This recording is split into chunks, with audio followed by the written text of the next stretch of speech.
क्या क्या टॉपिक्स हम मेटल्स एंड नॉन मेटल्स वाले इस चैप्टर में कवर करने वाले हैं, लेकिन उससे पहले मैं मेरा हथियार तो निकाल लूं। शक। चलिए, तो मेटल कौन से नेचर के होते हैं? इलेक्ट्रोपॉजिटिव नेचर के होते हैं। क्यों होते हैं? क्योंकि इनके पास टेंडेंसी होती है इलेक्ट्रॉन को डोनेट करने की। मेरा ये क्वेश्चन है कि हम ये क्यों पढ़ रहे हैं, केमिकल प्रॉपर्टीज ऑफ मेटल्स क्यों पढ़ रहे हैं? तो नाइट्रिक एसिड एक ऐसा गुंडा है, हर पापा के पापा होते हैं। अरे नॉन मेटल की रिएक्शन अगर तुम पानी के साथ कराओगे, लो पानी पानी, तो भैया अपनी कुर्सी की पेटी बांध लो और लेक्चर को स्टार्ट करने का सही समय आ चुका है। Hello dear students, myself Puneet Saxena, your science mentor. स्वागत करता हूं आपका हमारे चैनल करियर पॉइंट फाउंडेशन में। तो भाई आज का ये जो लेक्चर रहने वाला है ये है मेटल्स एंड नॉन मेटल्स का, और वन शॉट लेक्चर है, एनसीईआरटी पर बेस्ड रहने वाला है। यानी कि जितने टॉपिक्स एनसीईआरटी में हम सारे उसको कवर करने वाले हैं। तो भैया स्टार्टिंग से एंडिंग तक इस लेक्चर को फुल कंसंट्रेशन के साथ देखना, क्योंकि बच्चों को मेनली जो डाउट आता है वो आता है एक्सट्रैक्शन ऑफ मेटल के रिगार्डिंग। तो अगर कंसंट्रेशन बनी रहेगी तो आपके सारे डाउट सॉल्व होते जाएंगे। लेक्चर को स्टार्ट होने से पहले कुछ सर्दी का माहौल है, थोड़ा माहौल को गर्म किया जाए। तो किसी शायर ने क्या खूब कहा है कि समय लगे जब विरुद्ध भागने, लगे चारों ओर अंधियार जागने। क्या कहा है भाई? समय लगे जब विरुद्ध भागने, लगे चारों ओर अंधियार जागने, काले वन में जुगनू सी जीवित एक आस रखना, खुद पर विश्वास रखना। अगर हमारा विश्वास खुद पर है तो सब चीज हमारे लिए पॉसिबल होने वाली है। हमारी फुल कंसंट्रेशन अगर हमारी है, हम पेपर को एनालिसिस करके अगर हम प्री बोर्ड के लिए प्रिपेयर कर रहे हैं या फिर हमारे बोर्ड के लिए प्रिपेयर कर रहे हैं, तो सब कुछ हमसे पॉसिबल हो पाएगा अगर हमारी कंसंट्रेशन फुल है और हमारी प्रैक्टिस बहुत ही ज्यादा अच्छी है। चलिए लेक्चर को शुरू करते हैं। तो लेक्चर को शुरू करने से पहले क्या क्या टॉपिक्स हम मेटल्स एंड नॉन मेटल्स वाले इस चैप्टर में कवर करने वाले हैं, लेकिन उससे पहले मैं मेरा हथियार तो निकाल लूं। शक। चलिए, तो देखिए भैया, टॉपिक्स टू बी कवर्ड। तो मेटल्स एंड नॉन मेटल्स की बात हो और उसमें उनकी फिजिकल और केमिकल प्रॉपर्टीज ना आए, ऐसा तो हो नहीं सकता। तो हम स्टार्टिंग में बात करने वाले हैं physical properties of metals and non metals. After that हम बात करेंगे किसकी? Chemical properties of metals and non metals के, क्या इनकी प्रॉपर्टीज होती है। फिर हम चलेंगे हमारे प्यारे से topic, that is ionic compound. Ionic compound क्या होते हैं, क्या इनकी प्रॉपर्टीज होती है, कैसे ये फॉर्म होते हैं, ये सारी चीजें। अकरेंस ऑफ मेटल्स, अब मेटल्स हमारे अर्थ में या अर्थ क्रस्ट में कैसे प्रेजेंस होती है उसके बारे में भी बात करेंगे। फिर हम जाएंगे कि मेटल को एक्सट्रैक्ट कैसे किया जाता है, क्या उसका प्रोसेस होता है, क्या रिफाइनिंग का प्रोसेस होता है, सारी चीजें हम यहां पर कवर करने वाले हैं। और लास्ट जो हमारा टॉपिक रहने वाला है इस लेक्चर का, that is corrosion and it's prevention. तो कोरोजन और इसके प्रिवेंशन के लिए हमें क्या करना चाहिए। हालांकि ये जो टॉपिक है इसको हम first chapter chemical reaction and equation में भी हमने पढ़ा था, तो ये आपके लिए रिवीजन का काम करेगा। तो चले भाई शुरू करते हैं। अब देखो, मेटल्स नॉन मेटल्स ये तो आप सबने पढ़ा है, लेकिन ये है क्या? क्या ये एलिमेंट्स हैं? जी हाँ, हमारे पीरियोडिक टेबल में 118 एलिमेंट्स हैं, जिसमें से मोस्ट ऑफ द क्या है? मेटल्स होते हैं। तो मेटल्स क्या है भैया? तो देखो एलिमेंट है, तो मेटल एलिमेंट है तो कौन कौन से हैं याद रख लो थोड़े बहुत नाम। Sodium, potassium, lithium, these all are metals. अगर हम बात करें यहाँ पर नॉन मेटल की, तो नॉन मेटल आपके नाइट्रोजन हो गया, सल्फर हो गया, फॉस्फोरस हो गया, ऑक्सीजन हो गया, कार्बन हो गया, ये these all are non metals. अगर हम बात करें मेटलॉइड, अब मेटलॉइड क्या होते हैं भाई? मेटलॉइड क्या होते हैं? तो metalloid having properties of both metals and non metals. Metalloid के पास मेटल्स और नॉन मेटल्स दोनों की प्रॉपर्टीज होती है। तो सम अगर हम बात करें यहाँ पे कुछ मेटलॉइड के बारे में, कुछ क्या सारे ही मेटलॉइड्स हैं। तो देखो भैया, जितने भी मेटलॉइड है सारे यहाँ प्रेजेंट है। बोरोन हो गया, सिलिकॉन हो गया, जर्मेनियम हो गया, एंटीमनी हो गया, आर्सेनिक हो गया, टेलुरियम हो गया, दीज ऑल आर मेटलॉइड। अगर हम बात करें यहाँ पे नोबल गैस, अब noble gas that means inert gas. तो नोबल गैस में आपके पास होगी helium, neon, argon, krypton, xenon, radon, oganesson. ये सारी की सारे आपके नोबल गैस होती हैं और ये सारे एलिमेंट हैं। यानी कि इतना तो हम समझ गए कि मेटल एंड नॉन मेटल जो हैं वो एलिमेंट होते हैं। और एलिमेंट क्या होते हैं? एलिमेंट क्या होते हैं? ये purely same kind of atom से मिलकर बनते हैं। ठीक है, ये आप सारे प्रीवियस क्लास में पढ़ के आ चुके हैं। तो चलिए अब स्टार्ट करते हैं हमारे लेक्चर को, जिसमें हम पहला टॉपिक देखेंगे मेटल्स। फिर इसके बाद हम बात करेंगे फिजिकल प्रॉपर्टीज ऑफ मेटल के बारे में। तो देखिए मेटल्स होते क्या हैं। तो जनरली अगर हम बात करें कि जो मेटल्स होती हैं उनकी जो वैलेंसी होती है, मेटल की जो वैलेंसी होती है वो 1 या फिर 2 या फिर 3 होती है। अब मेटल की वैलेंसी 1, 2 और 3 है, तो इसका मतलब they having property of donate there electron. इनके पास इलेक्ट्रॉन को डोनेट करने की प्रॉपर्टी होती है, जिसकी वजह से इनका जो नेचर होता है इलेक्ट्रो पॉजिटिव नेचर होता है। यानी कि हम सिंपली बात करें तो मेटल कौन से नेचर के होते हैं? इलेक्ट्रो पॉजिटिव नेचर के होते हैं। क्यों होते हैं? क्योंकि इनके पास टेंडेंसी होती है इलेक्ट्रॉन को डोनेट करने की। If an element donate its electron, it acquires positive charge. Due to this property it is known as electropositive nature. चलिए भैया आगे बात करते हैं। नेक्स्ट, अब फिजिकल प्रॉपर्टीज ऑफ मेटल्स की अगर हम यहाँ कहानी जाने, तो सबसे पहली प्रॉपर्टी अगर हम बात करें कि मेटल्स, अब मेटल्स आप अपने सराउंडिंग में देखते हो तो कैसे दिखाई देते हैं? सॉलिड। मेटल्स कैसे होते हैं? सॉलिड होते हैं। कहां पर? रूम टेम्परेचर पे। तो हम ये बोल सकते हैं कि जितने भी मेटल्स हैं वो सारे के सारे रूम टेम्परेचर पे सॉलिड होते हैं, हार्ड होते हैं। लेकिन भैया यहां पर एक एग्जेप्शन आता है। क्या है वो एग्जेप्शन? कि भैया जो मरकरी है, ये जो मरकरी है आपके पास, which is only metal which found in the liquid state at room temperature. Mercury आपको रूम टेम्परेचर पे लिक्विड स्टेट में देखने को मिलेगी। एग्जेप्शन याद रखना, एमसीक्यू बन सकता है यहां से। चलिए आगे अगर हम बात करें सेकंड प्रॉपर्टी के, मेटल्स जो होते हैं वो जनरली हार्ड होते हैं, लेकिन आपके पास कुछ ऐसे मेटल है, कुछ ऐसे मेटल्स हैं, जैसे आपके पास सोडियम हो गया, पोटेशियम हो गया, लिथियम हो गया। भैया ये जो मेटल्स है ना, ये आसानी से कट जाते हैं चाकू से। क्यों? क्योंकि दीज आर सॉफ्ट मेटल्स, ये सॉफ्ट नेचर के होते हैं। तो मेटल हार्ड भी है, लेकिन उनमें से आपको याद रखना है exception, that is sodium, potassium और लिथियम, जो कि सॉफ्ट होते हैं और इनको आप आसानी से कट कर सकते हो by the using of knife. अच्छा, थर्ड प्रॉपर्टी की अगर हम बात करें तो मेटल आर मेलेबल। अब व्हाट इज मेलेबल? देखो बच्चों, अगर हम आपने गोल्ड फॉइल देखी है, एल्यूमिनियम की फॉइल देखी है, जिसमें हमारा खाना हम लेके जाते हैं पैक करा के, रोटी गरम गरम, तो भैया वही फॉइल क्या है? मेटल की बनी है। यानी कि मेटल को हमने कंप्रेस करके एक लेयर बना दी, फॉइल बना दी उसकी, that is known as the malleable property. यानी कि हमने मेटल को कन्वर्ट कर दिया किसमें? शीट में। तो this property is known as malleability. So metal क्या होते हैं? मेलेबल होते हैं। That means they can be beaten into thin sheet by compressive force. आप कंप्रेस करके उनको शीट में कन्वर्ट कर सकते हो। और अगर आपसे पूछ लिया जाए कि सबसे ज्यादा मोस्ट मेलेबल मेटल्स कौन कौन सी है, तो भैया गोल्ड है और silver, they are the most malleable metal. ठीक है। अच्छा, एक और चीज दे रखी है यहां पर कि zinc is neither malleable no ductile at room temperature. Zinc ना तो मेलेबल है और ना ही डक्टाइल है। कब? रूम टेम्परेचर पे। क्यों? क्योंकि जिंक ना बच्चों रूम टेम्परेचर पे ब्रिटल नेचर का होता है। जिंक ब्रिटल नेचर का होता है रूम टेम्परेचर पे। ये छोटे छोटे पीसेस में टूट जाता है जब हम इसको हैमरिंग या फोर्स अप्लाई करेंगे, तो इसलिए इसकी जो मेलेबिलिटी है और डक्टिलिटी कम होती है। कब? रूम टेम्परेचर पे। चलिए फोर्थ प्रॉपर्टी की अगर हम बात करें तो next property is metals are ductile. अब व्हाट इज डक्टाइल?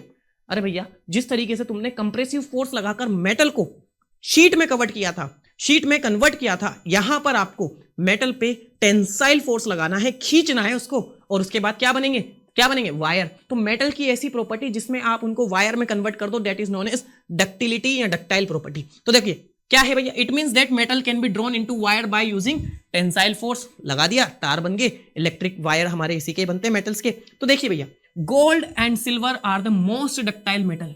वापिस से गोल्ड और सिल्वर वापिस से डक्टाइल भी है, और इवन दो 1 ग्राम गोल्ड से आप 2 किलोमीटर लंबी वायर बना सकते हो। ये गोल्ड की डक्टिलिटी है। ठीक है। चलिए नेक्स्ट प्रॉपर्टी क्या है हमारे पास? इनकी शाइनिंग प्रॉपर्टी। देखा होगा कि आपने कि जितनी भी मेटल्स होती हैं उनकी जो अपीयरेंस होती है, उनकी शाइनिंग अपीयरेंस होती है। That means they shine.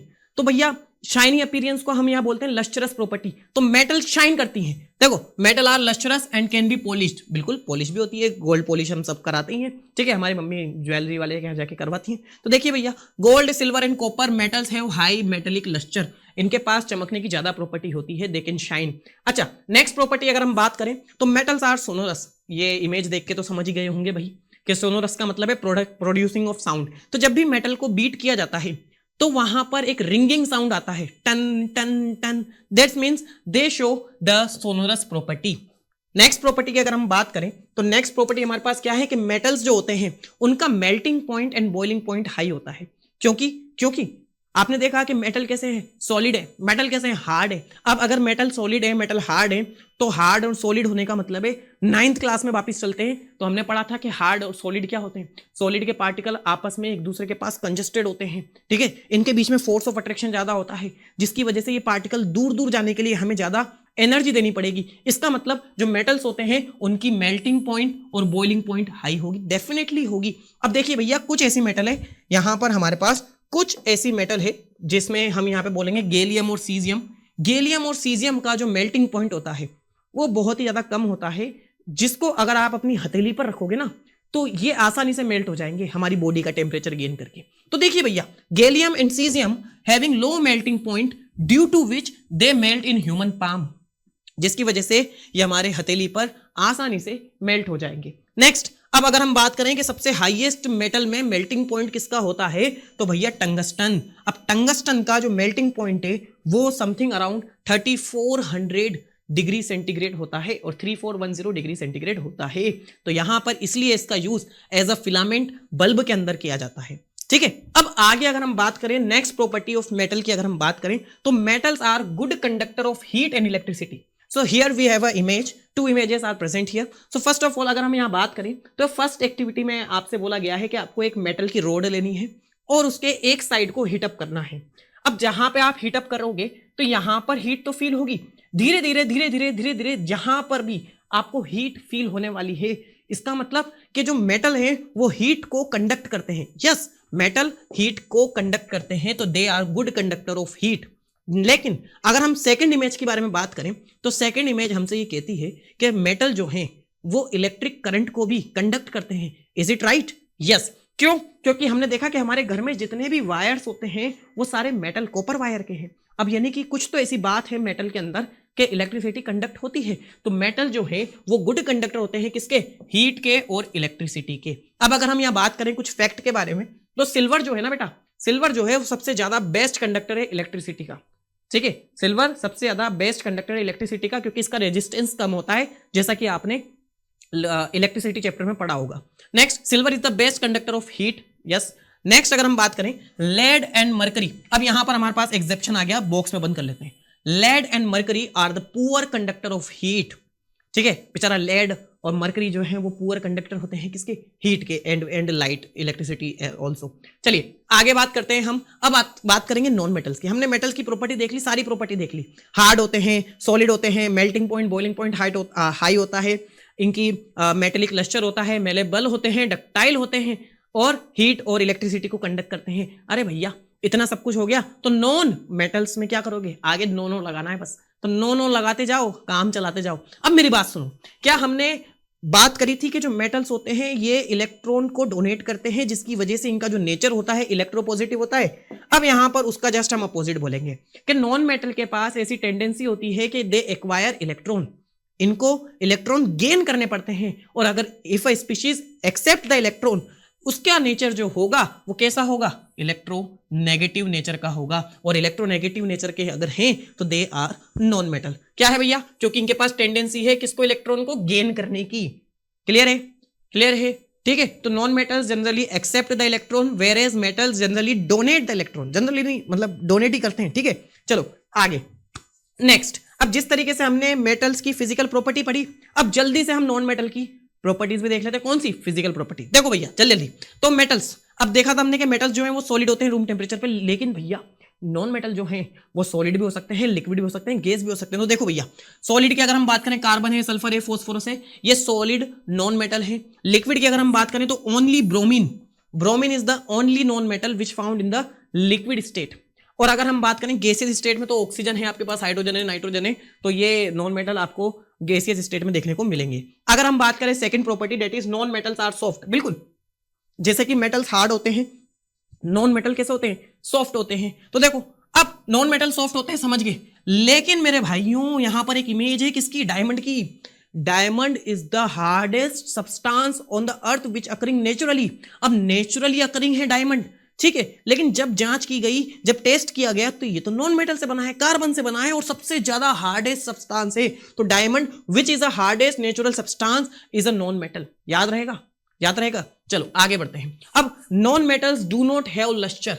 Non metal के पास लस्टर नहीं होता, मतलब इनकी अपीयरेंस शाइनी नहीं होती। लेकिन मेरे बच्चों हमारे पास दो ऐसे नॉन मेटल हैं जो शाइनी अपीयरेंस रखते हैं। पहला है आपके पास ग्रेफाइट, सेकंड है आपके पास आयोडीन। ग्रेफाइट और आयोडीन जो हैं इनकी जो अपीयरेंस होती है ये शाइनी अपीयरेंस होती है, जैसे कि यहां पर आपको दिखा है ग्रेफाइट, इसकी अपीयरेंस शाइनी है। सेम एज वेल आयोडीन, ये भी शाइनी अपीयरेंस रखता है। चलिए आगे अगर हम बात करें जो नेक्स्ट प्रॉपर्टी, अब सारी प्रॉपर्टी यही हो जाएगी हमारी। क्यों? क्योंकि भैया नॉन मेटल्स में नॉन लगाना है हमें। तो देखो non metals have low melting point, non metals having low boiling point. क्यों? क्योंकि भैया इनके हमने देखा कि सॉफ्ट होते हैं, लिक्विड स्टेट में भी है, गैसियस स्टेट में भी है, तो इनके बीच में जो मेल्टिंग एंड बॉन्ड होगा, बेसिकली बॉन्ड की बात करते हैं, तो बॉन्ड में एटम्स के बीच में जो फोर्स ऑफ अट्रैक्शन है वो वीक है, जिसकी वजह से इनका मेल्टिंग एंड बॉइलिंग पॉइंट जो होता है वो लो होता है। नेक्स्ट अगर हम बात करें, non metals are bad conductor of heat and non metals are not sonorous. Non metals जो हैं वो हीट के अच्छे कंडक्टर नहीं है। साथ ही साथ अच्छा कैसे? अगर मैं यहां पे तुमसे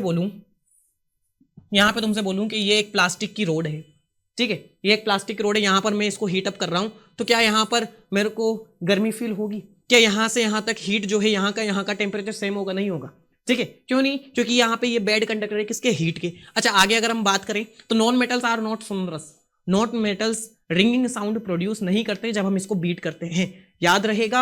अब लास्ट प्रॉपर्टी कि नॉन मेटल्स जो हैं they are bad conductor of electricity.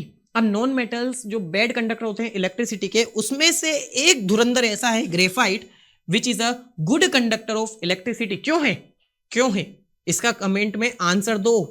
जो ग्रेफाइट है वो इलेक्ट्रिसिटी का गुड कंडक्टर क्यों है? क्योंकि हमने देखा था, हमने पढ़ा था कि ग्रेफाइट जो है इसके पास एक फ्री इलेक्ट्रॉन होता है, एक कार्बन के पास फ्री इलेक्ट्रॉन होता है, जिसकी वजह से इलेक्ट्रिसिटी कंडक्ट होती है। तो देखो, graphite is a good conductor of electricity because the presence of a free electron है, इलेक्ट्रिसिटी कंडक्ट होगी।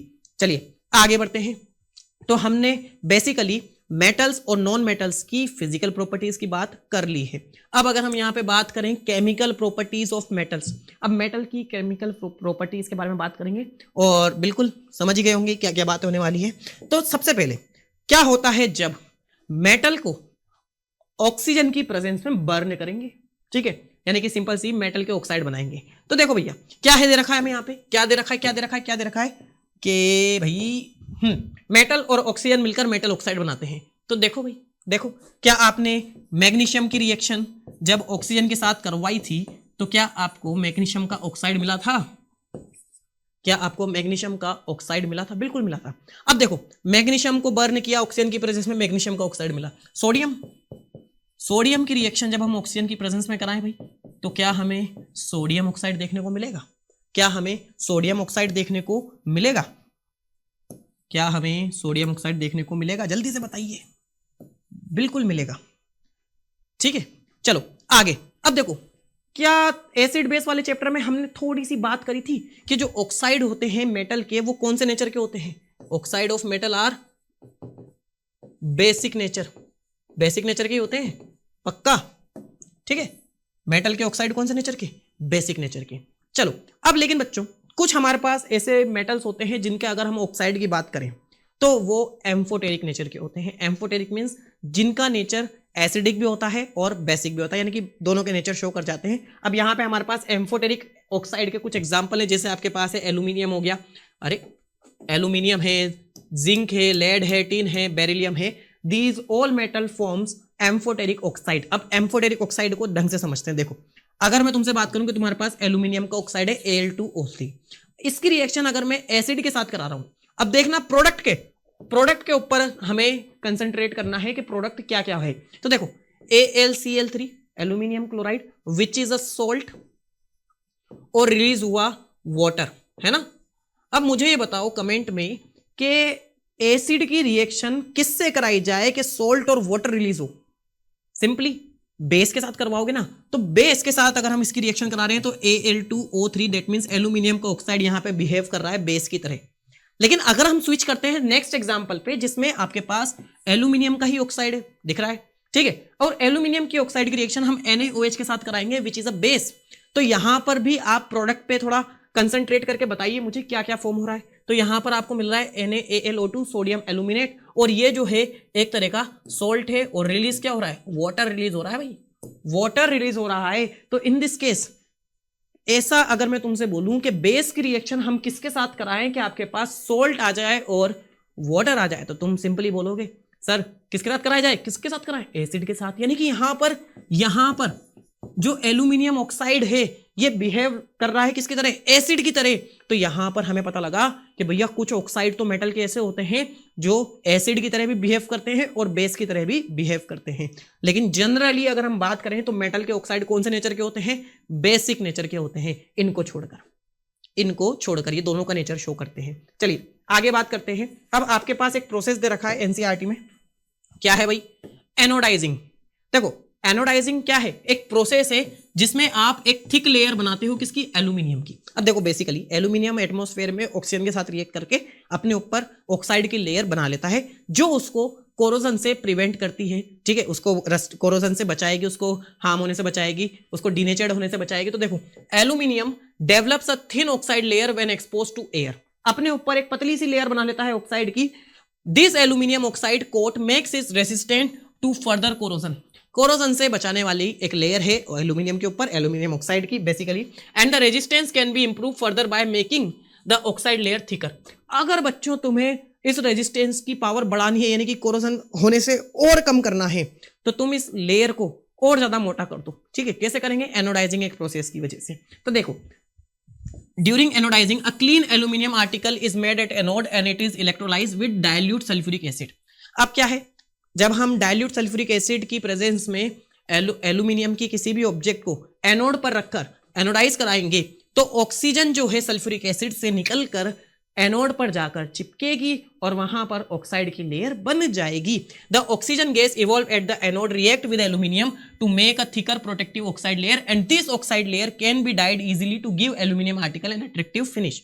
इससे क्या होगा कि जो हमारा एल्यूमिनियम का जो ऑब्जेक्ट है, आर्टिकल है, उसको हम पॉलिश भी कर सकते हैं और डाई भी कर सकते हैं ताकि उसकी फिनिशिंग जो है वो अच्छी हो जाए। इसका मतलब एल्यूमिनियम ने मदद करी किसमें? कोरोजन से प्रिवेंट होने में। कैसे करी? अपने ऊपर ऑक्साइड की लेयर को बनाकर, ठीक है। इस प्रोसेस को हम बोलते हैं एनोडाइजिंग प्रोसेस। चलिए आगे अगर हम बात करें तो अब दूसरा सवाल ये उठता है, मेरा ये क्वेश्चन है कि हम ये क्यों पढ़ रहे हैं, केमिकल प्रॉपर्टीज ऑफ मेटल्स क्यों पढ़ रहे हैं? ताकि हम रिएक्टिविटी सीरीज को प्रिपेयर कर पाए कि कौन सा मेटल कितना ज्यादा रिएक्टिव है, कौन सा लेस रिएक्टिव है और कौन सा बेचारा गरीब है जो रिएक्शन में पार्टिसिपेट ही नहीं करता। तो हम उस रिएक्टिविटी सीरीज को बनाने के लिए ये सारी मेहनत कर रहे हैं। तो देखो, क्या हमने मेटल की ऑक्सीजन के साथ रिएक्ट करा के देखा? बिल्कुल देखा। हमने देखा कि बहुत जल्दी रिएक्ट होती है sodium gas, sodium metal, gas नहीं होती, सोडियम मेटल है, ठीक है। तो सोडियम मेटल को ऑक्सीजन के साथ रिएक्ट कराओगे तो ये विगोरसली रिएक्ट करेगी और ब्लास्ट भी हो सकता है। इसलिए उसको रोकने के लिए हम क्या करते हैं, सोडियम और पोटेशियम मेटल को केरोसिन ऑयल में रखते हैं। लेकिन मैग्नीशियम मेटल ऐसा हुआ था क्या? नहीं ना। यानी कि सोडियम और पोटेशियम जो मेटल है ये ऑक्सीजन के साथ रैपिडली रिएक्ट करती हैं। तो यानी कि ये दूसरी मेटल के साथ अगर हम इसको कंपेयर करें तो ये बहुत ही ज्यादा रिएक्टिव है, बहुत ही ज्यादा रिएक्टिव है। कौन? सोडियम और पोटेशियम। चलो आगे अगर हम बात करें कि क्या होता है जब मेटल की रिएक्शन हम पानी के साथ कराएं। What happens when metal react with water? क्या होगा जब हम मेटल की रिएक्शन पानी के साथ कराएं? करा के देख लेते हैं क्या होता है क्या नहीं होता, तो बात की बात है। तो देखो, जैसे सर्दी है, सब बच्चों के नाटक होते हैं, मम्मी नहाना नहीं है, 1 दिन 2 दिन छोड़ के नहाएंगे। अरे तो मेटल भी तो कुछ होगी ना, उनके भी तो नाटक हैं। तो मेटल, कुछ मेटल्स ऐसी होती हैं जो ठंडे पानी से रिएक्ट करती हैं, कुछ मेटल्स ऐसी होती हैं जो गर्म पानी से रिएक्ट करती हैं, कुछ मेटल ऐसी होती हैं जो स्टीम ऑफ वाटर से रिएक्ट करती हैं। तो देखो एक एक करके जानते हैं कौन कौन सी मेटल है। तो अगर हम बच्चों सबसे पहले बात करें, यहाँ पर एग्जाम्पल दे रखा है एक नॉर्मल सा कि मेटल की रिएक्शन जब आप पानी के साथ कराओगे, metal when react with water it forms metal oxide and hydrogen gas liberated out. अब देखो, जैसा कि मैंने तुमसे बोला कि कुछ मेटल ऐसी होती है जो ठंडे पानी के साथ तुरंत रिएक्ट करती है विगोरसली और ब्लास्ट होता है। तो देखो भैया, अगर मैं तुमसे बोलूं कि यहां पर तुम्हारे पास है सोडियम मेटल और अगर तुमने इसके साथ रिएक्ट कराई हाइड्रोजन की, ठीक है, यानी कि बेसिकली वाटर की, हाइड्रोजन की नहीं वाटर की, तो यहां पर तुम्हें मिलेगा NaOH, सोडियम हाइड्रोक्साइड। क्या मिलेगा? Sodium hydroxide. और ब्लास्ट होगा। कैसे होगा? क्योंकि भैया हाइड्रोजन गैस निकली ना। अब हाइड्रोजन गैस निकली है तो यहां पर एक्सोथर्मिक रिएक्शन है, यहां पर हीट रिलीज होती है। ये जो हीट रिलीज होती है वो इतनी ज्यादा कैपेबल होती है कि जो हाइड्रोजन गैस है उसको कंबस्ट कर दे, और कंबस्ट अगर हो गया है तो काम समझ लो, ब्लास्ट तो हुआ है। तो देखो क्या है कि मेटल जब पानी के साथ रिएक्ट करेगा तो बनाएगा मेटल ऑक्साइड, रिलीज होगी हाइड्रोजन गैस और साथ ही साथ सम अमाउंट ऑफ हीट भी रिलीज होती है। तो देखो, potassium when react with water it forms KOH, hydrogen gas liberated and heat energy. अब देखो मेरी बात सुनो, ये हीट एनर्जी कैपेबल है अगर हाइड्रोजन को कंबस्ट करने के लिए तो इट विल ब्लास्ट, लेकिन अगर नहीं है तो नहीं होगा। ठीक है, next sodium when react with water, हमने ये देख ही लिया है भैया, ये देख ही लिया है हमने कि सोडियम हाइड्रोक्साइड बनेगा, हाइड्रोजन गैस निकलेगी और वो जो भी है ब्लास्ट होने का सीन।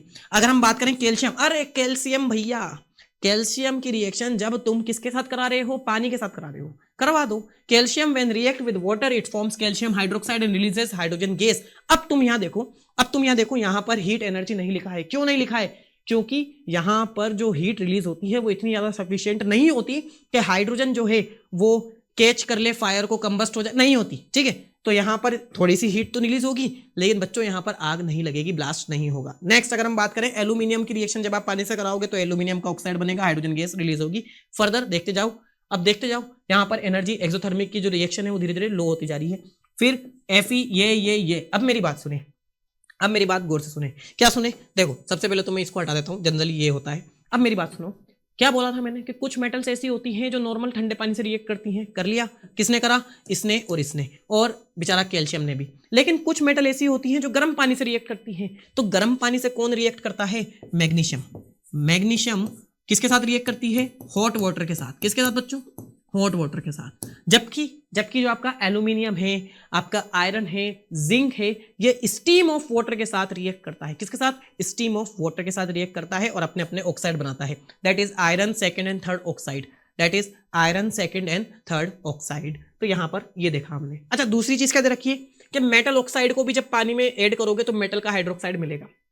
ऑब्वियसली मेटल के ऑक्साइड को जब आप पानी में ऐड करोगे तो देखो, क्या MgO को अगर मैं वाटर में ऐड कर दूं तो क्या मुझे MgOH का होल ट्वाइस मिलेगा? बिल्कुल मिलेगा। रिएक्शन को बैलेंस कर लेना, अगर नहीं है तो ठीक है, वैसे तो बैलेंस्ड है। चलिए आगे बढ़ते हैं। तो ये देखा हमने कि मेटल्स, अब देखो रिएक्टिविटी के बेसिस पे बात करें तो सोडियम और पोटेशियम ऑक्सीजन के साथ भी तुरंत रिएक्ट कर रही थी विगोरसली। सोडियम और पोटेशियम पानी के साथ भी विगोरसली रिएक्ट कर रही है, मतलब दोनों पावरफुल है, रिएक्टिव मेटल्स हैं, है या नहीं? बिल्कुल। चलिए आगे बात करते हैं। ये सारी मेटल बेचारी सुस्त सुस्त, कोई गर्म पानी से रिएक्ट कर रहा है, कोई स्टीम ऑफ वाटर से रिएक्ट कर रहा है। नेक्स्ट अगर हम बात करें यहां पर, तो नेक्स्ट है हमारे पास क्या कि what happens when metal react with acid. क्या होता है जब मेटल एसिड के साथ रिएक्ट करती है? ओहो, ये तो कहीं सुना सुना लग रहा है। याद है second chapter acid basis and salt? क्या था? जब मेटल डाइल्यूट एसिड के साथ रिएक्ट करती है तो बनता है सॉल्ट और रिलीज होती है हाइड्रोजन गैस। याद है? पॉप साउंड, पॉप अप, ठीक है, पॉप साउंड टेस्ट। तो देखो क्या है एग्जांपल अगर मैं यहां लूं तुमसे, मेटल की रिएक्शन आपने कराई, दैट इज जिंक, और रिएक्शन करा दी HCl के साथ। क्या होने वाला है? ZnCl2 बनेगा और हाइड्रोजन गैस बाहर निकल जाएगी, तो मेटल जब एसिड के साथ रिएक्ट करते हैं तो बनता है सॉल्ट और रिलीज होती है हाइड्रोजन गैस। लेकिन भैया, अच्छा एक और एग्जांपल देख लेते हैं। ये रहा आपका सोडियम, रिएक्ट करा दो HCl के साथ, ठीक है। अच्छा HCl क्यों, हम सल्फ्यूरिक एसिड ले लेते हैं, H2SO4 ले लेते हैं, तो आपको बनेगा सोडियम सल्फेट Na2SO4, और कौन सी गैस बाहर निकली? हाइड्रोजन गैस बाहर निकली, ठीक है। यानी कि जब भी कोई मेटल एसिड के साथ रिएक्ट करेगा बनेगा सॉल्ट और रिलीज होगी हाइड्रोजन गैस। लेकिन एक की पॉइंट यहां पर हमें याद रखना है, कि अगर आप एसिड ले रहे हो, सल्फ्यूरिक एसिड ले रहे हो, हाइड्रोक्लोरिक एसिड ले रहे हो, चलेगा। लेकिन गलती से अगर आपने HNO3 लिया, नाइट्रिक एसिड लिया, तो नाइट्रिक एसिड एक ऐसा गुंडा है, ऐसे पापा है, ठीक है, ऐसे पापा है हमारे, जो बच्चों हाइड्रोजन गैस को लिबरेट नहीं करते। क्यों? क्योंकि भैया ये ऑक्सीडाइजिंग एजेंट है। ये क्या करते हैं? हाइड्रोजन को ऑक्सीडाइज कर देते हैं वाटर में और खुद रिड्यूस हो जाते हैं नाइट्रोजन के कंपाउंड में, नाइट्रोजन के ऑक्साइड में, ठीक है, नाइट्रिक ऑक्साइड में, किसी में भी कन्वर्ट हो जाते हैं। तो देखो भैया, hydrogen gas is not evolve when a metal react with nitric acid, it is because HNO3 is a strong oxidising agent. आ गया कि HNO3 एक बहुत ही अच्छा स्ट्रॉन्ग ऑक्सीडाइजिंग एजेंट है, इसी की वजह से हाइड्रोजन गैस नहीं निकलती जब आप इसके साथ मेटल की रिएक्शन करवाओगे। Next, it oxide the hydrogen produced to water and itself get reduced to any of the nitrogen oxide, that is N2O, NO, NO2. but manganese and magnesium दो ऐसी मेटल है। देखो, हर गुंडे का एक गुंडा होता है ना, हर पापा के पापा होते हैं, दादाजी होते हैं। तो दादाजी कौन है यहाँ पर? ये रे मैग्नीशियम एंड मैग्नीज, ये दो ऐसी मेटल्स हैं, जब आप इसकी रिएक्शन HNO3 यानी कि नाइट्रिक एसिड के साथ कराओगे तो वही आपको सॉल्ट मिलेगा, वही हाइड्रोजन गैस मिलेगी। देख लो कैसे होती है। देखो, मैग्नीशियम जब रिएक्ट करेगी HNO3 के साथ तो आपको मिलेगा MgNO3 का होल ट्वाइस और रिलीज हुई hydrogen gas, that is magnesium nitrate. और क्यों हुई? क्योंकि भैया गुंडे का भी गुंडा है, पापा के भी पापा है, ठीक है, बड़े पापा हैं हमारे दादाजी। इनकी रिएक्शन अगर कराओगे नाइट्रिक एसिड के साथ तो सेम वही होगा जो होता आ रहा है। लेकिन अगर दूसरी मेटल आ जाती तो दूसरी मेटल में भी जो हाइड्रोजन है वो ऑक्सीजन के साथ रिएक्ट करके वाटर बन जाता, ऑक्सीडाइज हो जाता, और जो नाइट्रोजन के जो ऑक्साइड है वो आपको फर्दर देखने को मिलते हैं। ठीक है, क्लियर है? स्टार लगा देते हैं, याद रहेगा भाई। चलिए आगे बात करते हैं। अब एक्वारिजिया, अब एक्वारीजिया की बात करते हैं। एक्वारीजिया है क्या? ठीक है, एक्वारीजिया है क्या? देखो, जब आप HCl और HNO3 क्या है?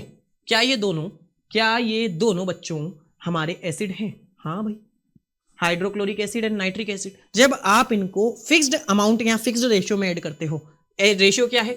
3:1, यानी कि आप सपोज कर लो कि 3 चम्मच आपने HCl डाला तो 1 चम्मच आपको HNO3 ऐड करना है। तो अगर आप इसको 3:1 में ऐड करते हो तो आपको मिलता है क्या? Aqua regia, that is Latin for royal water. अब ये क्या करता है? तो देखो, ये it is a freshly prepared mixture of concentrated hydrochloric acid and concentrated nitric acid in the ratio of 3:1 and it can dissolve gold even though neither of these acid can do the alone. अब गौर से सुनो, ये क्या है बच्चों? बहुत ही ज्यादा corrosive nature का बन जाता है कंपाउंड हमारे पास, that is NOCl, nitrosyl chloride. इसकी पावर ये है कि ये गोल्ड को भी डिसॉल्व कर लेता है अपने अंदर, बाकी और कोई एसिड ऐसा नहीं कर पाते, क्योंकि गोल्ड आप जानते हो लीस्ट रिएक्टिव मेटल है, कमजोर बेचारी, रिएक्शन ही नहीं करती किसी के साथ, लेकिन ये उसको भी अपने अंदर डिसॉल्व कर लेता है। तो aqua regia is highly corrosive fuming liquid and it is one of the few reagent that is able to dissolve gold and platinum. इसके पास गोल्ड और प्लेटिनम को अपने अंदर डिसॉल्व करने की ताकत है, ठीक है, दैट इज एक्वारीजिया। तो जब आप इसमें नाइट्रिक एसिड और HCl का 1:3 सोल्यूशन लेंगे, देखो 1 इसका स्टोइकियोमेट्रिक कोफिशिएंट 1 और इधर 3, तो 1:3 आप इसका स्टोइकियोमेट्रिक कोफिशिएंट लेने के बाद, रेशियो लेने के बाद रिएक्शन कराओगे तो आपको मिलेगा नाइट्रोसिल क्लोराइड NOCl, रिलीज होगा वाटर और साथ ही साथ क्लोरीन गैस रिलीज होगी, that is nascent chlorine gas release होती है बच्चा, छोटी छोटी प्यारी प्यारी। चलो आगे बढ़ते हैं। अब देखो, तुमने देखा क्या? देखा कि मेटल के पास ऑक्सीजन के साथ रिएक्शन होता है, मेटल वाटर के साथ रिएक्ट करती है, मेटल एसिड के साथ भी रिएक्ट करती है और हाइड्रोजन गैस लिबरेटेड आउट करती है। फिर अगर हम बात करें यहां पर कि मेटल जो है वो दूसरी मेटल के सोल्यूशन के साथ कैसे रिएक्ट करता है, how do metal react with solution of other metals.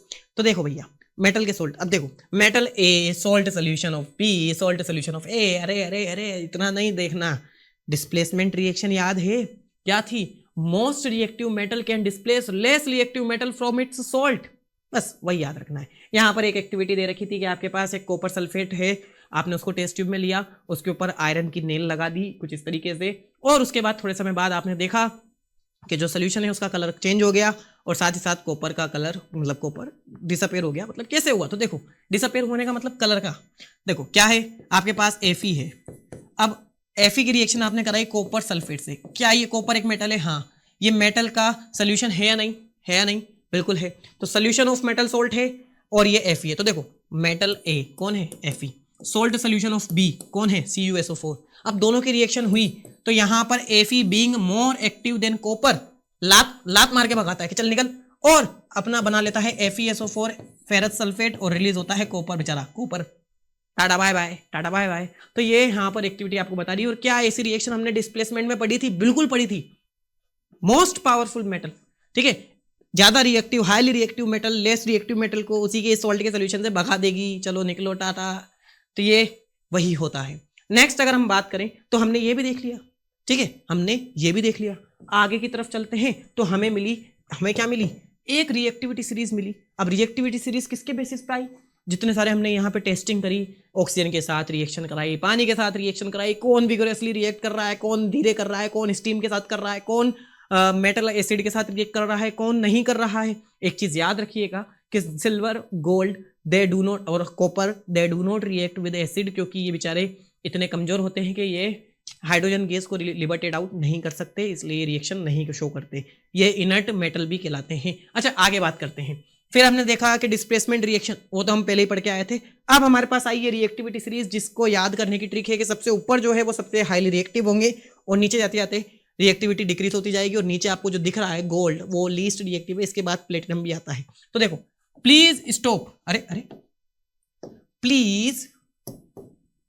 Please stop calling me a zebra, instead try learning how copper saves gold. अच्छा मरकरी भी ऐड हो गया यहाँ पे हमारे पास। तो देखो क्या है, potassium, sodium, calcium, magnesium, aluminium, zinc, iron, lead, hydrogen, copper, mercury, silver and gold, these metals decreasing their reactivity when we go up to down. जब हम ऊपर से नीचे जाएंगे तो रिएक्टिविटी डिक्रीज होती जाएगी, और सबसे लीस्ट रिएक्टिव मेटल्स हैं आपके पास गोल्ड, प्लेटिनम और सिल्वर भी है। और भैया ऊपर जाते आओगे तो potassium, sodium being a highly reactive metals, तो यहां पे हमें मिली रिएक्टिविटी सीरीज। ठीक है, इतनी बात क्लियर हुई। चलो अब आगे अगर हम बात करें कि केमिकल प्रॉपर्टीज, अब मेटल की केमिकल प्रॉपर्टी तो देख ली, नॉन मेटल की कौन बताएगा, हमें बताएंगे। चलो कर लेते हैं। तो नॉन मेटल की केमिकल प्रॉपर्टी क्या होती है, तो देखें भैया, सबसे पहले ऑक्साइड ऑफ नॉन मेटल। अब मैं आपसे बोलता हूं कि oxide of non metal acidic भी हो सकते हैं और न्यूट्रल भी हो सकते हैं। कैसे हो सकते हैं देखते हैं। चलो बच्चों, अगर तुमने कार्बन की रिएक्शन ऑक्सीजन के साथ कराई, यानी कि कोल को बर्न किया सिंपली, और if you get carbon dioxide gas, अब कार्बन डाइऑक्साइड गैस अगर आपको मिली है और इस कार्बन डाइऑक्साइड गैस की फर्दर रिएक्शन अगर मैं वाटर के साथ करवाता हूं, तो क्या तुम्हें कार्बोनिक एसिड H2CO3 मिला? ठीक है, मिला नहीं मिला? यानी कि ये एक एसिड है, लेकिन बच्चों अगर वहीं पे ही ये कार्बन प्रॉपरली कंबस्ट नहीं हो पाई, इनकम्प्लीट कंबस्टन होता है इस जगह, तो यहां पर ये बनाती है carbon monoxide which is neutral in nature. Same ऐसे ही NO भी क्या है, न्यूट्रल नेचर की ऑक्साइड है।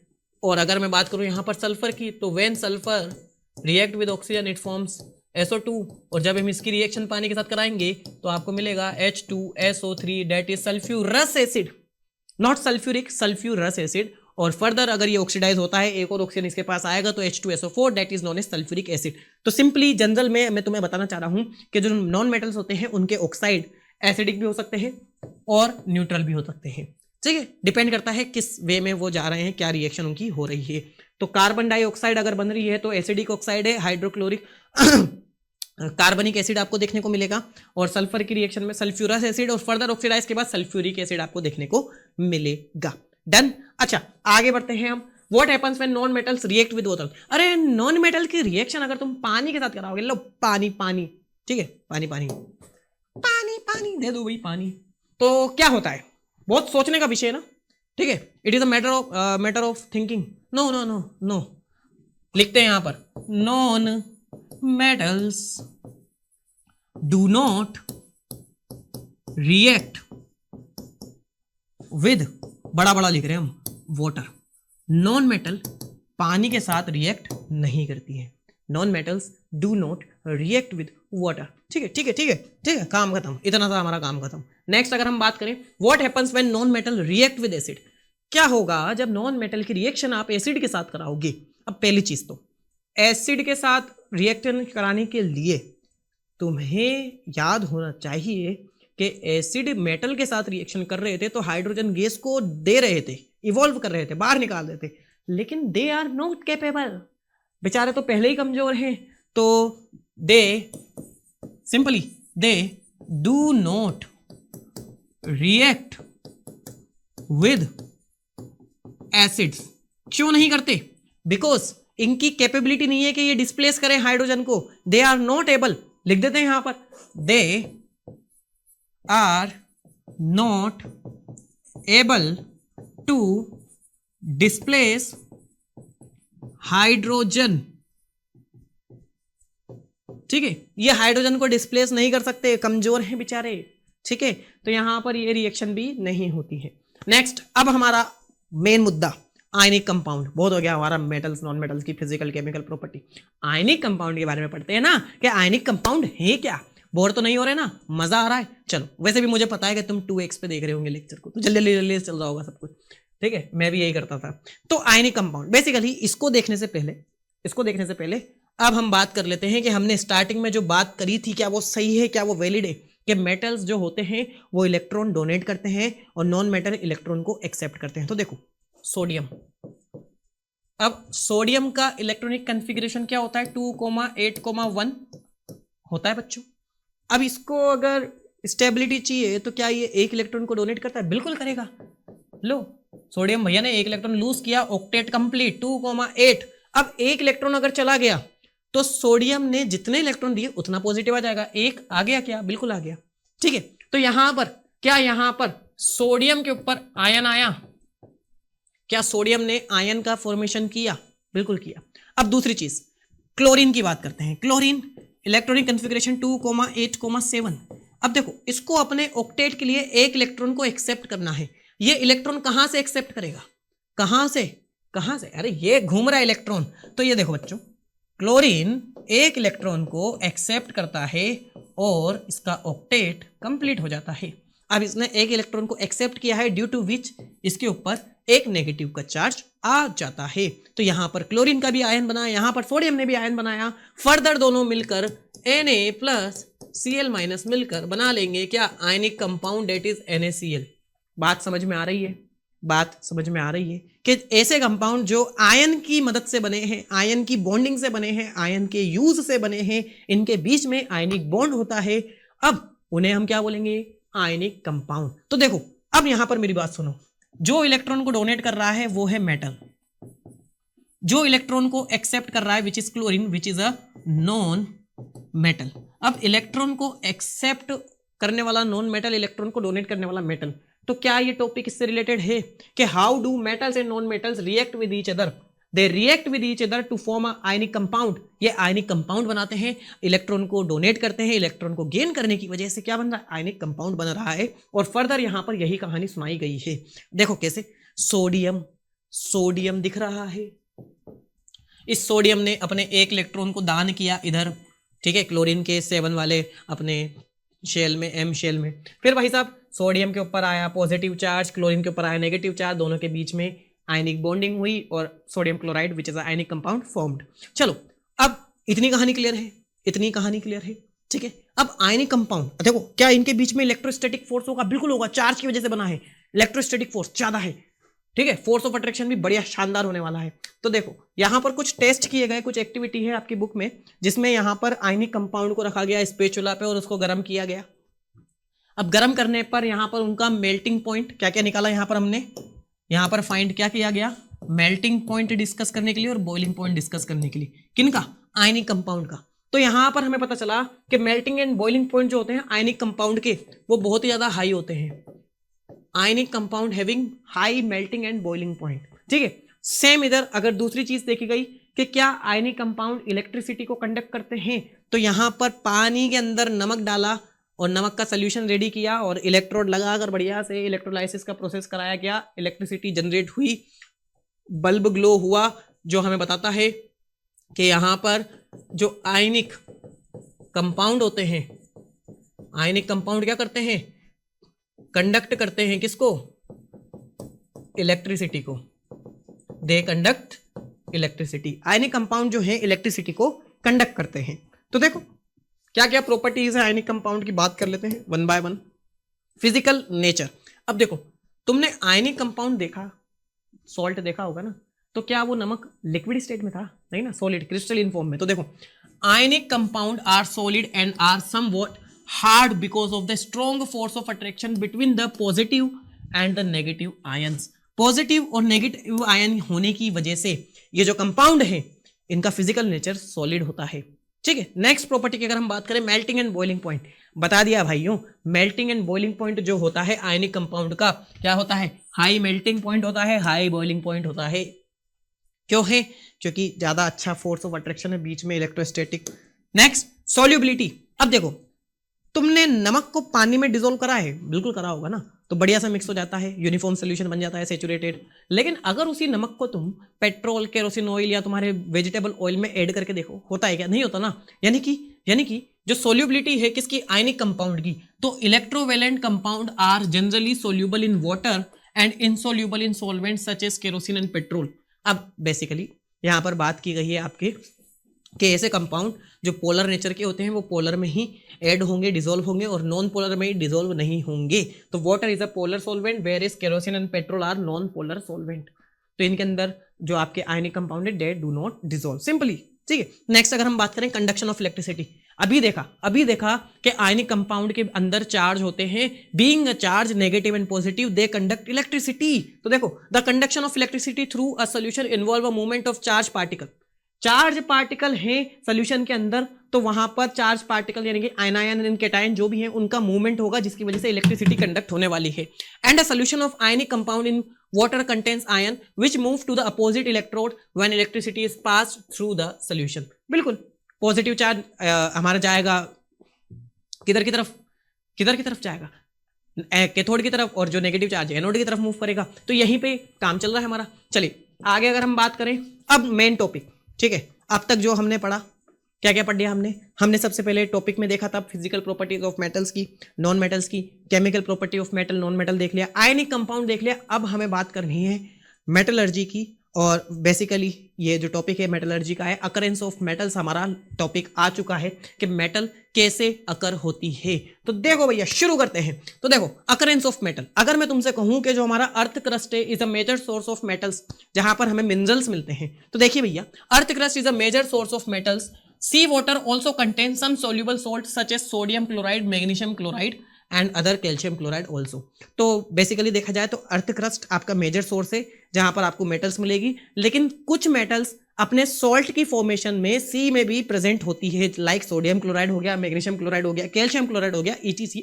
एंड द एलिमेंट्स और compound which occur naturally in the earth crust are known as minerals. अच्छा, ऐसे कंपाउंड जो अर्थ क्रस्ट में नेचुरली अकर हो रहे हैं उन्हें हम क्या बोलेंगे? मिनरल बोलेंगे। इसलिए मैंने स्टार्टिंग में ही मिनरल बोल दिया था। अब आगे बढ़ते हैं। At some places mineral contain a very high percentage of particular metal. अब देखो मिनरल हो सकता है अलग अलग जगह पे अलग अलग हो सकते हैं, लेकिन अगर मिनरल की अंदर किसी पर्टिकुलर एलिमेंट या किसी पर्टिकुलर मेटल की कंसंट्रेशन ज्यादा है तो वहां पर हम उसे क्या बोलेंगे? और बोलेंगे। क्या बोलेंगे? और। तेरी ओर वाला और नहीं, ठीक है, तेरी ओर नहीं भैया, और, ठीक है, एक चीज नहीं है, अलग अलग है। तो at some places mineral contains a very high percentage of particular metal and the metal can be profitably. याद रखना, ऐसे मेटल जिनकी कंसंट्रेशन ज्यादा है मिनरल के अंदर, वो पहली चीज तो हम उसे आसानी से प्रॉफिटेबली और कन्वीनियंटली आसानी से हम उसे रिफाइन कर सकते हैं, और उन्हें ही हम क्या बोलते हैं? ओर्स बोलते हैं, ओर्स बोलते हैं। ठीक है, दिख रहा होगा यहाँ पे आपको, दीज ऑल आर मिनरल्स, और फिर चलती रहती है कहानी। आगे अगर हम बात करें तो मेटलर्जी, अब हमारा अकरेंस ऑफ मेटल में अब एक एक चीज ढंग से देख लेते हैं। मेटलर्जी साइंस की एक ऐसी ब्रांच है जो डील करती है with the extraction and refining of metals. Metal के एक्सट्रैक्शन और उनकी रिफाइनिंग से रिलेटेड जितने भी टर्म्स होंगे वो सारे मेटलर्जी के अंदर आते हैं। तो ऐसी साइंस जो और को साफ करे, रिफाइन करो, कर दो यार, ठीक है, तो मेटलर्जी हो गया। नेक्स्ट अगर हम बात करें क्या? मिनरल्स। अब मिनरल्स क्या होते हैं? नेचुरली अकरिंग एलिमेंट्स और compound that is found in the earth crust. Earth crust के अंदर मिलने वाले जितने भी कंपाउंड हैं, एलिमेंट हैं, उन्हें हम बोलेंगे मिनरल। लेकिन बच्चों और क्या होते हैं? स्टार लगा देते हैं। और क्या होते हैं? स्पेशल मिनरल्स, जिनके अंदर पर्टिकुलर मेटल की जो अमाउंट है, जो कंसंट्रेशन है, वो ज्यादा होती है, जिसका एक्सट्रैक्शन करना हमारे लिए प्रॉफिटेबल है और कन्वीनियंटली आसान है, तो वहां पर हम उसे बोलते हैं और। Next, gangue particle. गंगू भाई नहीं, गैंग पार्टिकल। अब गैंग पार्टिकल क्या होते हैं? जितनी भी इंप्योरिटीज होती है, क्ले हो गई, सैंड हो गई, वो सारी गैंग पार्टिकल्स होते हैं। तो unwanted impurities like sand, soil that are mixed with हमारे और के साथ मिले हुए हैं, उन्हें हम बोलेंगे गैंग पार्टिकल।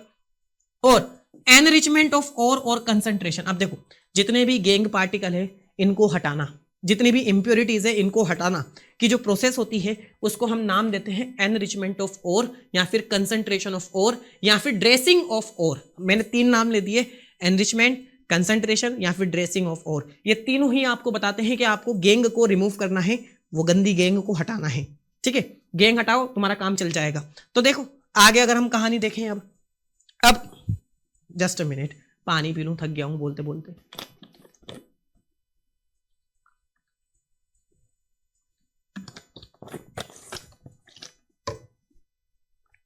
अब देखो भाई, एक्सट्रैक्शन ऑफ मेटल्स में, अब मेटल का जो एक्सट्रैक्शन है वो 3 अलग अलग कैटेगरी के लिए अलग अलग होता है, जिसमें याद रखो मेटल्स जो अगर हमारे पास हाईली रिएक्टिव है, मेटल्स जो मिडल रिएक्टिव है, मॉडरेट रिएक्टिव है, और मेटल्स जो लीस्ट रिएक्टिव है या नेटिव है। अब पहली चीज अगर हम बात करें यहां पर कि ऐसी मेटल्स जो नेटिव मेटल्स है, नेटिव है, या फिर जो फ्री स्टेट में हमें हमारी जमीन के अंदर मिलती है, वो कौन कौन हो सकती है? वो है आपका सिल्वर, वो है गोल्ड और प्लेटिनम, ठीक है, और कॉपर। ये हमारे लिए ये हमारे लिए पहली चीज तो ये है कि ये लीस्ट रिएक्टिव मेटल्स हैं, ये नेटिव स्टेट में आपको मिल सकती हैं। अगर हम बात करें कि भैया सल्फाइड के साथ जुड़ी हुई है, तो सिल्वर और कॉपर जो हैं ये अपने सल्फाइड के ओर बनाती है। तो यहां पर दे रखा है आपको metals of low reactivity. Process के बारे में भी बात नहीं करने वाले, हम बात कर रहे हैं कि ऐसी मेटल्स जो सिर्फ और सिर्फ फ्री स्टेट में आपको जमीन के अंदर मिल रही है, यानी कि इनके साथ कोई इंप्योरिटी नहीं है, सिर्फ और सिर्फ क्ले या सैंड हो सकती है। ठीक है, आगे अगर हम बात करें तो मेटल्स ऑफ मॉडरेट रिएक्टिविटी, अरे इसमें हम यहीं पे देख लेते हैं, चार्ट है हमारे पास। तो देखो जो आपके पास नेटिव स्टेट में मिल रही थी वो तो आपकी गोल्ड एंड सिल्वर हो गई। नेक्स्ट अगर हम यहाँ बात करें कि मेटल्स जो मॉडरेट रिएक्टिविटी हैं, तो यहाँ पर आपके पास जिंक, आयरन, लेड और कॉपर, ये बेचारे बच्चे रिएक्शन कर जाते हैं, ऑक्सीजन के साथ कर लेते हैं, कार्बोनेट के साथ कर लेते हैं, सल्फाइड के ओर बना लेते हैं अपने, यानी कि सल्फर के साथ जुड़ जाएंगे, कार्बोनेट के साथ जुड़ जाएंगे, तो यहाँ पर इनकी रिएक्शन चलेगी। और ये बेचारे ये क्या करते हैं, ये क्लोरीन के साथ, ऑक्सीजन के साथ अपने ऑक्साइड बना लेते हैं अच्छे से, यानी कि ये मेटल्स ऑक्सीजन को प्यार करते हैं, ये बेचारे सल्फर और आपके कार्बोनेट को प्यार करते हैं। ठीक है, और ये किसी को प्यार नहीं करते हैं। तो देखो अगर हमें मेटल को एक्सट्रैक्ट करना है तो हमें 3 कैटेगरी चाहिए। पहली कैटेगरी है जो ऐसी मेटल्स जो बहुत ज़्यादा रिएक्टिव होती हैं, highly reactive. Second is moderately reactive. Third is least reactive, और लीस्ट रिएक्टिव में हमें ज़्यादा मेहनत नहीं करनी पड़ती। तो देखो प्रोसेस क्या है, प्रोसेस के बारे में ढंग से बात करते हैं। अब एक एक चीज ढंग से समझेंगे, गौर से अपने कानों को अलर्ट पोजीशन में ले आओ, बॉडी बिल्कुल सेम सही पोस्चर में आ जानी चाहिए। तो देखो metals of low reactivity, low reactivity सुनते ही तुम्हारे दिमाग में आ जाना चाहिए क्या, कॉपर, साथ ही सिल्वर, साथ ही गोल्ड, क्या प्लेटिनम। अरे भैया ये आ गई है हमारे पास। अब देखो इनको रिफाइन करना है, इनको साफ करना है, इनकी एक्सट्रैक्शन करनी है। कैसे करोगे, तुम्हें पता है कि इसमें से गोल्ड और सिल्वर तो नेटिव में मिलती है, लेकिन बच्चों गोल्ड और सिल्वर अगर नेटिव में मिलती है तो सल्फर के साथ भी ऐड हो जाती है, कॉपर और जो सिल्वर है वो सल्फर के साथ जुड़ जाता है। तो देखो मेटल्स ऑफ लो रिएक्टिविटी, हम समझ गए लो रिएक्टिविटी में किसकी बात हो रही है। अब ये सल्फर के साथ जुड़ना पसंद करती है, तो इनके जो और आपको देखने को मिलेंगे वो सल्फाइड के होने वाले हैं। नेक्स्ट क्या करेंगे हम प्रोसेस, हम करेंगे रोस्टिंग। अरे वो रोस्टिंग नहीं जो हम क्लास में करते हैं, तुम्हें करते हैं, रोस्टिंग करेंगे। एक फर्दर प्रोसेस होती है जिसमें हम इनके और को हीट अप करते हैं एब्सेंस ऑफ ऑक्सीजन में, है ना, पक्का। चलो आगे बढ़ते हैं। मेटल मिलेगा और मेटल के साथ साथ हमें मिलने वाला है क्या, क्या रिफाइनिंग कर देंगे, छोटी सी रिफाइनिंग की प्रोसेस, एंड देन काम चल जाएगा हमारा। चलो आगे बढ़ते हैं। फिर मीडियम रिएक्टिविटी की बात करते हैं। मीडियम रिएक्टिविटी की मेटल्स में 2 चीजें हो सकती हैं, कार्बोनेट के और हो सकते हैं या फिर सल्फाइड। जैसा कि तुम्हें बताया कि मीडियम रिएक्टिविटी की मेटल सल्फर और कार्बोनेट के साथ जुड़ जाती हैं, तो इनको साफ करने के लिए क्या करेंगे, 2 अलग अलग प्रोसेस। सल्फाइड के अगर हो रहे तो रोस्टिंग, ठीक है, और कार्बोनेट का अगर और है तो कैल्सिनेशन। दोनों में डिफरेंस इतना है कि कैल्सिनेशन में आपको ऑक्सीजन की सप्लाई नहीं देनी होती, सल्फर जो सल्फाइड हो रहे हैं उसमें रोस्टिंग प्रोसेस में आपको ऑक्सीजन को ऐड करना पड़ता है। अब आगे वापस से क्या चाहिए आपको, ऑक्साइड ऑफ मेटल। क्या यहां पे भी तुम्हें रोस्टिंग करने के बाद मेटल का ऑक्साइड मिला था, हाँ। फिर हम करेंगे इसको रिड्यूस। अब रिड्यूस करने के लिए हम यूज करेंगे या तो एक्टिव मेटल्स को या फिर कार्बन को। अभी फर्दर प्रोसेस में हम बात करेंगे। फिर हम बात करेंगे रिफाइनिंग की, अगर कुछ भी गंदगी फर्दर बचती भी है तो वो भी साफ हो जाएगी। नेक्स्ट थर्ड पॉइंट बहुत आसान होता है, मेटल्स ऑफ हाई रिएक्टिविटी। अब हाई रिएक्टिविटी के मेटल्स हमारे पास हैं तो उनको हम इलेक्ट्रोलाइसिस करके उनकी मोल्टेन स्टेट में उनको हम फर्दर प्योरीफाई कर देते हैं और उससे हमें मिल जाती है प्योर मेटल। तो चलो 1 बाय 1 हम एक एक चीजों को ढंग से, एक एक प्रोसेस को ढंग से समझते हैं। तो स्टार्ट करते हैं। क्या है सबसे पहले आपके पास, सबसे पहला टॉपिक है extracting metals low in the activity series. अब एक्टिविटी सीरीज में ऐसी मेटल्स जो लो रिएक्टिविटी शो करती हैं उनके लिए क्या करेंगे हम, तो देखो मरकरी बच्चों, अगर मरकरी ने सल्फर के साथ ऑक्साइड मतलब सल्फर के साथ ऐड करके अपने और बनाया, डेट इज मरकरी सल्फाइड, तो हम क्या करें, हमें क्या करना है, हमें देखो सल्फर दिख रहा है, हाँ मरकरी दिख रही है, तुम समझ गए होंगे कि लेस रिएक्टिव है, लीस्ट रिएक्टिव है, लेस भी छोड़ लीस्ट रिएक्टिव है। तो लीस्ट रिएक्टिव में क्या करते हैं, हम करते हैं सल्फर का और दिख रहा है साथ ही साथ, तो हम रोस्टिंग कर देंगे। रोस्टिंग प्रोसेस में क्या करते हैं, हम ऑक्सीजन की सप्लाई करते हैं और साथ ही साथ हीट अप करते हैं, जिसकी वजह से मरकरी का ऑक्साइड बनता है और सल्फर डाइऑक्साइड गैस बाहर निकल जाती है। इतनी कहानी क्लियर है। क्या कहानी क्लियर है, देखो metals of low reactivity sulphide के साथ जुड़ी है, हमने कर दिया रोस्ट में क्या करते हैं, ऑक्सीजन सप्लाई देते हैं और हाई टेम्परेचर पे गर्म कर देते हैं, मेटल का ऑक्साइड मिलेगा और फिर हमने उसको देखा, मेटल का ऑक्साइड मिला और सल्फर डाइऑक्साइड गैस निकल गई। तो देखो देखो क्या यही प्रोसेस हुई?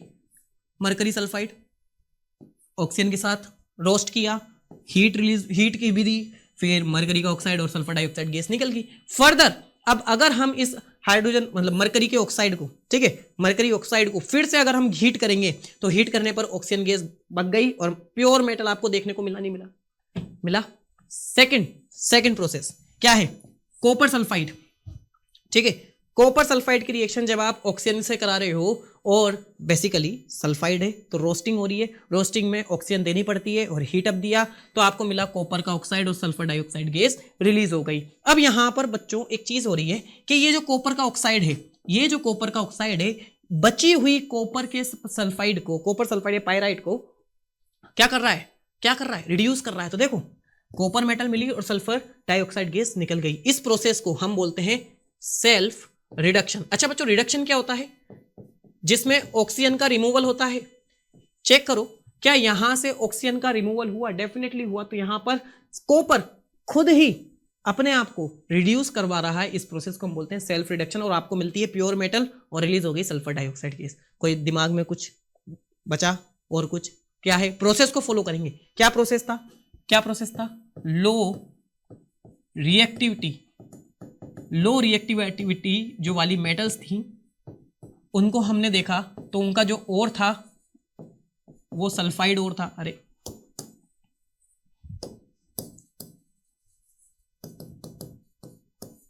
ठीक है, सल्फाइड ओर था। फिर हमने क्या किया? हमने उसको रोस्ट किया। रोस्टिंग प्रोसेस के बाद हमें क्या मिला? उस मेटल का ऑक्साइड मिला।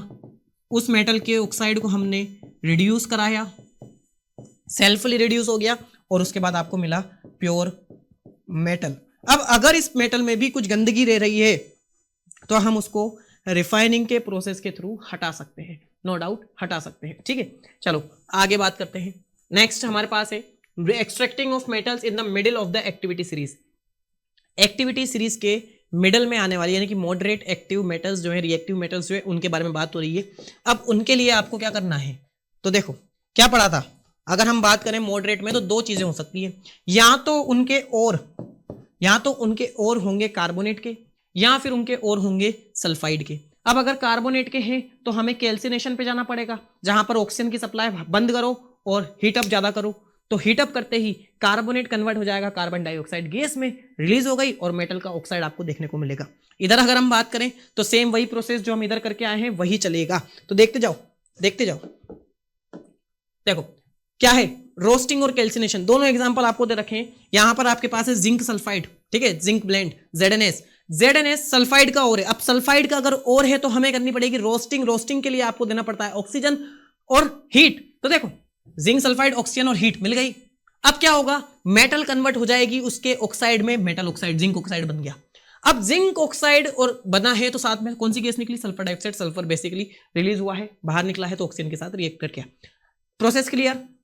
डन, पहला प्रोसेस डन। अगर बाई चांस बच्चों यहां पर ये जिंक सल्फर के साथ रिएक्ट ना करके कार्बोनेट के साथ रिएक्ट करता, जिंक कार्बोनेट बनाता, तो क्या करते? कुछ नहीं करते, कैल्सिनेशन प्रोसेस लगाते। अब व्हाट इफ कैल्सिनेशन, अब कैल्सिनेशन अगर होता तो क्या करते? जिंक कार्बोनेट को डायरेक्टली बहुत ज्यादा हाई टेम्परेचर पे गर्म करते, बनता जिंक ऑक्साइड, निकलती कार्बन डाइऑक्साइड गैस। समझ में आई कहानी? कुछ भी कर लो, चाहे और सल्फाइड का हो चाहे और कार्बोनेट का हो, दोनों को हीट अप करना है। बस फर्क इतना है कि रोस्टिंग में ऑक्सीजन देनी है, कैल्सिनेशन में ऑक्सीजन की सप्लाई नहीं देनी है। दोनों से मेटल की ऑक्साइड आपको देखने को मिलेगी, मिल रही है। काम क्लियर? अब आगे देखो, अब क्या करें हम? तो देखो अब हमें जाना पड़ता है प्रोसेस पे जिसे हम बोलते हैं रिडक्शन। क्या बोलते हैं? रिडक्शन। अब रिडक्शन के लिए आपके पास दो ऑप्शन है, या तो आप कार्बन ले लो या फिर आप एल्यूमिनियम ले लो। ठीक है, मोस्ट ऑफ द केस में ऐसी मेटल्स जो कार्बन के साथ आसानी से रिड्यूस हो जाती है उसमें हम कार्बन का यूज करते हैं, लेकिन हम एल्यूमिनियम का भी यूज करते हैं क्योंकि एल्यूमिनियम मॉडरेट रिएक्टिव मेटल से थोड़ा अपर लेवल पे आता है और अपर होने की वजह से इसकी रिएक्टिविटी ज्यादा है। तो रिएक्टिविटी अगर ज्यादा है तो इसको भी हम एज अ रिड्यूसिंग एजेंट ले लेते हैं। ठीक है बच्चों, तो हमने रिडक्शन कराया या तो कार्बन की प्रेजेंस में या एल्यूमिनियम की प्रेजेंस में। अब देखो एल्यूमिनियम और जिंक में ज्यादा डिफरेंस नहीं है, ठीक है, रिएक्टिविटी में ज्यादा डिफरेंस नहीं है, तो हम यहाँ पर कार्बन का यूज करते हैं। तो देखो कार्बन ZnO जिंक ऑक्साइड की रिएक्शन जब आपने कार्बन के साथ कराई, हीटअप चल रहा है, गर्मी चल रही है अभी ना, तो यहाँ पर जिंक मेटल मिली और कार्बन मोनोऑक्साइड गैस बाहर निकली। क्या आपको जिंक की प्योर मेटल दिख रही है? बिल्कुल दिख रही है। तो ये था हमारा ऐसे मेटल्स जो middle of the activity series में आती है, उनको कैसे एक्सट्रैक्ट किया जाए। अच्छा, लेकिन अब ये तो कार्बन का यूज देख लिया हमने, अब एल्यूमिनियम की भी तो बारी है। तो देखो एल्यूमिनियम के लिए एक रिएक्शन में बता रहा हूं तुम्हें, याद रखना ये वाली रिएक्शन, इस वाली रिएक्शन को हम बोलते हैं थर्मिट रिएक्शन। ठीक है, ये जो रिएक्शन है ये है थर्मिट रिएक्शन। अब यहां पर मेरी बात सुनो, हो क्या रहा है, यहां पर हम रिडक्शन करा रहे हैं किसके through? Reduction through aluminium. Reduction करा रहे हैं किसके थ्रू? एल्यूमिनियम के थ्रू। तो गौर से देखो, पहला एग्जांपल मैग्नीज का ऑक्साइड है आपके पास, इसकी रिएक्शन जब आपने एल्यूमिनियम से कराई तो आपको मिला एल्यूमिनियम का ऑक्साइड हीट और साथ ही साथ मैग्नीज मेटल जो प्योर स्टेट में है। अब ये जो हीट रिलीज हुई है, इट इज, कैन वी से इट इज एक्सोथर्मिक रिएक्शन। हाँ, it is an exothermic reaction. और भैया एक्सोथर्मिक प्रोसेस है, तो यहां पर जो हीट इतनी रिलीज होती है ना, इस हीट की वजह से ये जो मैग्नीज मेटल है, अगर आपने इसकी स्टेट पे ध्यान दिया हो तो ये आपको लिक्विड स्टेट में देखने को मिली है, मेल्टिंग मोल्टेन स्टेट में देखने को मिली है, मेल्टेड देखने को मिली है, यानी कि यहां पे जो हीट रिलीज हो रही है बहुत ही ज्यादा है। अब इसी का यूज हम करते हैं किसमें? क्रैक्स को फील करने में। कहां पर? यहां पर देखो, जो रेलवे ट्रैक्स में जो क्रैक्स आते हैं उसमें हम इसका यूज करते हैं, वेल्डिंग में हम इसका यूज करते हैं, नीचे वाली रिएक्शन को, इसलिए हम इसको बोलते हैं थर्मिट रिएक्शन। क्या है? जब आपके पास Fe2O3 फेरस ऑक्साइड है, आयरन सेकंड ऑक्साइड है, सॉरी आयरन थर्ड ऑक्साइड है, तो यहां पर आप एल्यूमिनियम के साथ जब इसको रिएक्ट कराते हो, एल्यूमिनियम के थ्रू रिडक्शन कराते हो, तो आयरन आपको देखने को मिलता है कौन सी फॉर्म में? लिक्विड स्टेट यानी कि मोल्टेन फॉर्म में। साथ ही साथ एल्यूमिनियम का ऑक्साइड बाहर चला गया और हीट इतनी थी कि वो जो मेल्टिंग है वो हो गई, और हम इसको गैप फिलिंग करने के लिए यूज में लेते हैं, वेल्डिंग में यूज करते हैं किसकी? रेलवे ट्रैक्स की। तो ये था आपका extracting of metal of the middle of the activity series. बात क्लियर है? क्या हमने ये दोनों प्रोसेस ये और ये कवर कर लिया? बिल्कुल। अब क्या बचा? Metals of high reactive. क्या हाई रिएक्टिव के मेटल से तो क्या करें? कुछ नया करना पड़ेगा ना। कुछ नहीं करना, इलेक्ट्रोलाइसिस पे जाओ, इलेक्ट्रोलाइसिस पे चलते हैं। तो देखो बहुत आसान होता है। सबसे पहले तो आपको ये याद होना चाहिए कि इलेक्ट्रोलाइसिस के लिए आपके पास एक सोल्यूशन होना चाहिए जो कैरी करता है किसको? आयंस को। तो सबसे पहले सपोज करो कि तुम्हारे पास, suppose that we have a NaCl salt. अगर मैं इसको मेल्ट कर दूं, ठीक है, NaCl को मेल्ट कर दें, फ्यूज कर दें, तो मेल्ट करने पर ये जो लिक्विड स्टेट में आएगा तो Na के ऊपर Cl, Na के ऊपर प्लस, Cl के ऊपर माइनस चार्ज होगा, यानी कि Na प्लस Cl माइनस अपने अपने कंस्टिट्यूएंट आयंस में आ चुका है, और यही तो आयन हमने यहाँ पे यूज किए हैं। तो हम क्या करेंगे? इलेक्ट्रोलाइसिस के लिए इनर्ट इलेक्ट्रोड लेकर बढ़िया से एनोड कैथोड बनाएंगे। जो आपके पास पॉजिटिव चार्ज वाला है वो जाएगा कैथोड की तरफ, जो नेगेटिव चार्ज वाला है वो जाएगा एनोड की तरफ। दैट मीन्स सोडियम मेटल आपको मिलेगी कहां पर? कैथोड पे, और क्लोरीन आपको देखने को मिलेगी एनोड पे, क्लोरीन गैस। तो बस यही पूरी कहानी है यही पूरी कहानी है किसकी? Extracting of metal which are at the highest reactivity series, ठीक है, which are highly reactive in the activity series. तो ये कहानी है। कोई सी भी मेटल लो, MgCl2, अब Mg2 प्लस जाएगा कैथोड पे, Cl माइनस जाएगा एनोड पे, ठीक है। क्यों? क्योंकि भैया मोल्टन स्टेट में हमने लिया है, ये काम चला है बिल्कुल, ठीक है।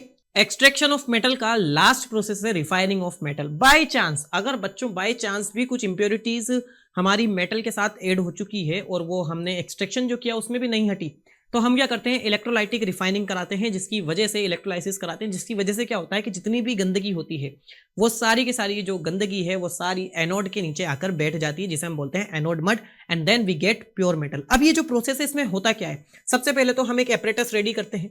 अब इस एपरेटस में हम सपोज करते हैं कि हमारे पास कॉपर मेटल है, हमारे पास मेटल किसकी है?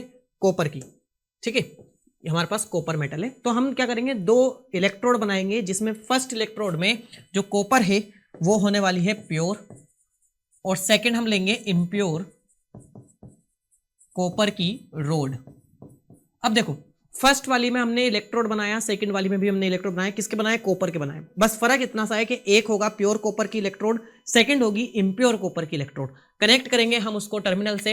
अब देखो बच्चों, बैटरी के टर्मिनल से हमने इसको कनेक्ट किया तो ये पॉजिटिव टर्मिनल, और ये कैथोड नहीं, कैथोड नहीं, गलत है भाई, that is consider as anode. और एनोड पर हम रखेंगे किसको? इम्प्योर कॉपर को। ये जो आपके पास इम्प्योर कॉपर की रोड है वो हमने उसका एनोड बना दिया। अब वही चीज, अब देखो बच्चों यहां पर ये जो टर्मिनल है, ये जो एनोड, अरे ये है हमारा कैथोड। अब कैथोड जो है वो बनता है किससे? प्योर कॉपर की मेटल से। तो यहां पर अगर डायग्राम अगर मैं चेंज करके यहां पर बनाऊं तो देखो, सबसे पहले हमने क्या करा? एक एपरेटस रेडी किया। इस एपरेटस के अंदर हमने 2 इलेक्ट्रोड लगाए।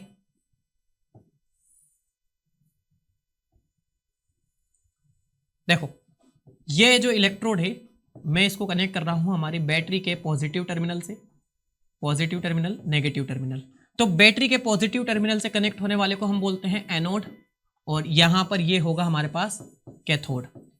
अब देखो बच्चों यहां पर है क्या? हम कॉपर का एग्जांपल ले रहे हैं ना, तो कॉपर मेटल की हम यहां लेते हैं इम्प्योर, यहां पर हम लेते हैं कि ये इम्प्योर कॉपर मेटल की रोड है हमारे पास, ठीक है। इम्प्योर कॉपर मेटल रोड हमारे पास है, और ये हमारे पास है प्योर कॉपर मेटल की रोड, ठीक है। अब देख सकते हो आप कि मैंने यहां पर दोनों के साइज में भी डिफरेंस किया है, एक थिक है एक थिन है। तो थिक वाली के अंदर इंप्योरिटी है, हमें यहां से प्योर कॉपर चाहिए, और ये प्रोसेस में यहां पर हमने पहले से ही प्योर कॉपर दे रखा है। अब क्या होगा, हम यहां पे इलेक्ट्रोलाइट सोल्यूशन लेते हैं। ये सोल्यूशन होता है जनरली कॉपर सल्फेट को हम एसिडिफाई कर देते हैं, तो यहां पर हम बेसिकली कॉपर सल्फेट लिख देते हैं। अब कॉपर सल्फेट का सोल्यूशन है, तो जैसे ये सोल्यूशन में क्या होगा, कॉपर अपने अपने आयंस में ब्रेक डाउन हो जाएंगे, ठीक है। कैसे? Cu2+ SO4 2-। अब देखो बच्चों होगा क्या कि एनोड पर जैसे इसके अंदर इलेक्ट्रिक करंट प्रोवाइड किया जाएगा, इलेक्ट्रिक करंट फ्लो होगा, तो यहां पर इम्प्योर कॉपर की जो रोड है जेट इज एनोड, एनोड से कॉपर मेटल, अब देखो पॉजिटिव चार्ज किधर की तरफ जाएगा? कैथोड पे, और नेगेटिव जाएगा हमारे एनोड पे, ठीक है। अब देखो हमारी कहानी है सिर्फ और सिर्फ कॉपर मेटल की। यहां से इस इम्प्योर मेटल की जो कॉपर की रोड है, यहां से कॉपर मेटल आपके सोल्यूशन में आएगा, किस फॉर्म में आएगा? 2+ की फॉर्म में, यानी कि ये इलेक्ट्रॉन दे के आएगा, और फिर आने के बाद यहां से चला जाएगा कैथोड पे। तो इलेक्ट्रॉन ट्रेवल कर रहे हैं इस तरीके से।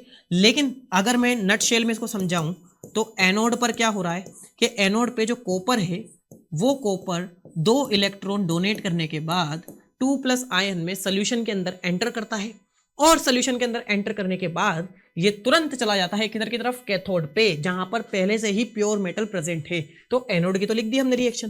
कैथोड पर क्या हो रहा है? तो देखो बच्चों कैथोड पर क्या हो रहा होगा कि ये जो 2+ जो यहां से सोल्यूशन के अंदर आया वो जाएगा कैथोड पे। ये 2+ जब कैथोड पे गया और इसने एक्वायर किए 2 इलेक्ट्रॉन यहां पर, तो बन गया pure copper metal. Is it clear?